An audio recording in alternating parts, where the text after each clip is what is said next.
In this video, I'm going to show you how you can fix controller stick drift here in Call of Duty Black Ops 7. It's a very simple method, and if you do find this guide helpful, make sure to like the video and subscribe to the channel with all notifications on. It really does help the channel and lets us know that you want more content like this. We'd greatly appreciate it, and if at any point through this guide you do have any questions, just ask them down in the comment section below. We could help you out further. I'm going to be doing my best to reply to every single comment down there. Now, Black Ops 7 did just release at the time of making this video, and some players are noticing stick drift while playing, whether you're on PS5, Xbox, or even using a controller here on PC. To fix it, go ahead and open up your settings by selecting settings, and what you're going to want to go ahead and navigate into is these controller settings right here. Essentially scroll down on this page until you see this little dead zone input section and hit show more. And what you're going to want to go ahead and do here is turn on test stick dead zone and move your stick around, then release it. If your stick is perfectly centered, it should snap right to the middle and still stay still. But if you see it drifting even slightly, maybe it pulls down, up, left, or right, that means you do have stick drift.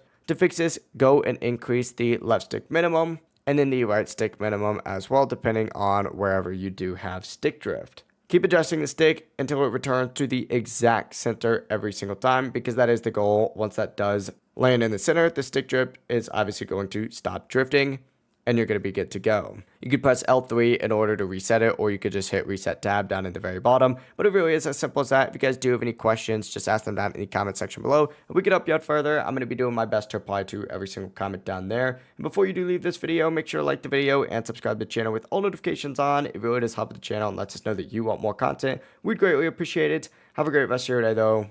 Peace.